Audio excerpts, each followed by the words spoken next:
What's going on, guys? Welcome to Everything Always. My name's Michael Roman, aka Allfires. What a day. The Marvels are going live in a ton of theaters across the country, and of course Loki's finale is tonight. We'll be doing a watch party, but in the meantime we're going to break down this post-credit scene for the Marvels. Major spoiler warning. If you haven't seen the Marvels yet, go watch it first, then come back and see us. But we're going to talk about everything: where Monica Rambeau ended up, why Maria Rambeau doesn't recognize her, which character variant Maria Rambeau actually is, we know, and of course which X-Men timeline we think she might have ended up in. And I think based on the CGI on Beast, we might have a great idea. We're breaking it down, the Marvel's post-credit scene and what it means for the future of the MCU headed into Secret Wars. But first, if you could grab the subscribe button. We do daily Marvel content at the channel, and that's all we do. Everything from official Easter egg breakdowns, trailers, and reviews to the occasional industry insider report and everything in between. So if that sort of thing's for you, hit the subscribe button, leave a comment down below. That will automatically enter you to win our ongoing PS5 giveaway. And in fact,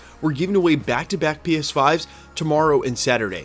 All you have to do to be entered to win: hit the sub button, leave a comment. If you want, stick around at the end of the video. We get into all the giveaway stuff again there. Okay, so Monica wakes up in a medical facility, sort of looks like a hospital, but we find out later that this is an X-mansion in an alternate dimension. Of course, Maria Rambeau sitting by her bed in the hospital is meant to parallel what we saw at the beginning of WandaVision when she was blipped back during that series and she was sitting in the hospital near her mom's bed.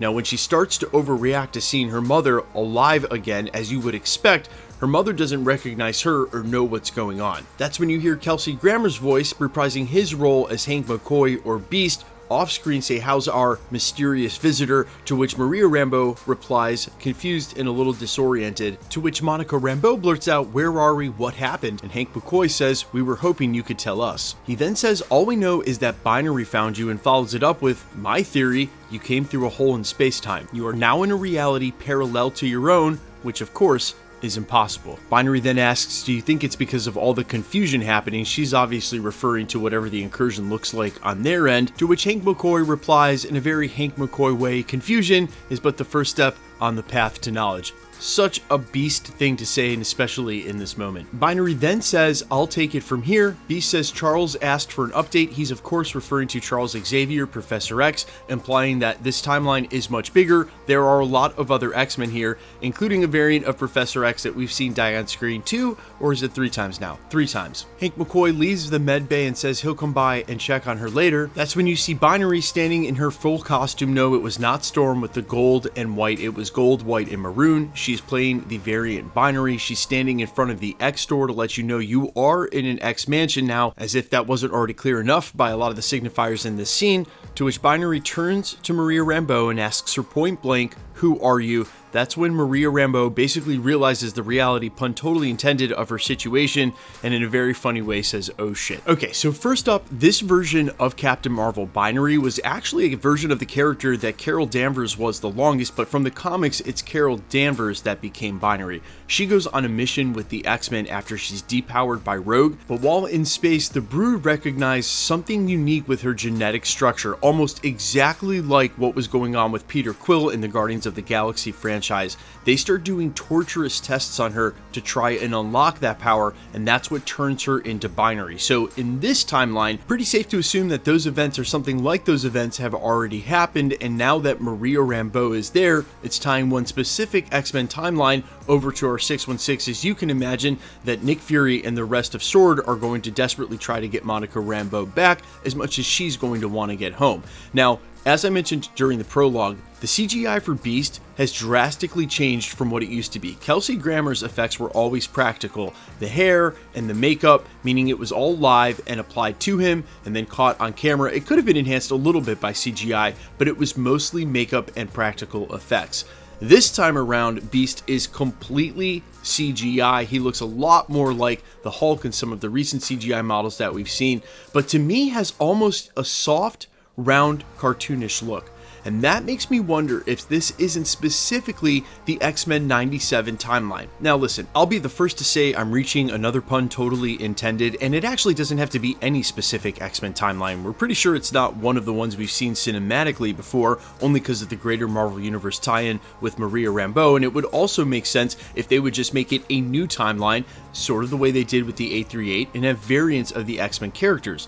But with X-Men 97 coming out this year, as confirmed by Kevin Feige, the last couple of days it's going to drop in 2024, what better way to add stakes and agency to those characters and that story and timeline if it's not the story and timeline we actually intersect with in the future of the MCU? And as was heavily reported, so I will issue just the slightest of spoiler warnings because, well, you've watched the video now and it's pretty obvious what they're doing. This is a huge tie-in to what's going on with Deadpool 3, and a lot of the X-Men variants that we've already heard, A, are going to cameo in that film, but B, what the setup might look like with the TVA, and then bringing those characters into a 616 timeline. And now with Maria Rambeau already in an X-Men timeline, you can see how this is going to work for Marvel. They can do a lot of the setup and the backstory by the time that X-Men timeline or those characters intercept our superheroes from 616. They will have already been dealing with Monica Rambeau. They will know that they can trust those characters, and it can sort of set up a lot of the backstory with false action. You won't need constant explainers and introductions. You can always, in a pinch, and when you need to for a narrative, say, well, we already knew that via dialogue with Monica. I also can't wait to see Monica Rambeau versus Hank McCoy, and then eventually Reed Richards. All we need is really Tony Stark, and we'd have a meeting of the minds totally. That being said, guys, it is pretty clear to see that where Marvel Studios has obviously been riding the fence and playing it ultra safe with what's going on with the Incursions in the multiverse, that we're sort of past the point of no return, and that from this point out, it's going to be very hard for them to do any projects without the greater implications and what's going on leading into Avengers Secret Wars. I cannot wait to see all of these characters side by side. I'm so glad they're finding a way to bring in the X-Men alongside the Fantastic Four and Avengers.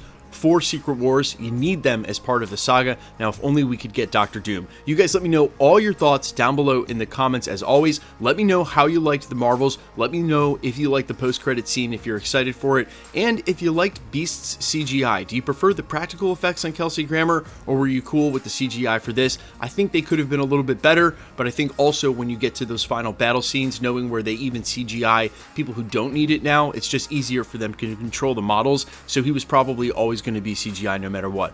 I'm all ears. Quickly, let's get into the giveaway stuff before I let you go. Alright, tomorrow will be one of our PS5 giveaways for the Loki finale. It'll be in the Easter egg video that posts either super late tonight or tomorrow. Then on Saturday, we're giving away a second PS5, so back-to-back giveaways. All you got to do to be entered to win, hit the sub button, leave a comment down below, because it's truly random. The more videos you comment on, the better chance you have of winning. All winners will be announced at the end of videos, the same way we're doing here. The best way to keep up with the content has always been to hit the notification bell with all notifications turned on. And as always, if you liked today's video, I'd appreciate it if you'd hit the like button. My name is Michael Roman. You can find me in a couple of places, Instagram and Twitter at I'mFires. You can also find me on Spotify, YouTube, Amazon, Apple, iTunes, wherever you listen to original music under the name AllFires. And while I'd sincerely appreciate you checking my music out, thanks for checking this channel out. Stick around. We'll be posting again real soon.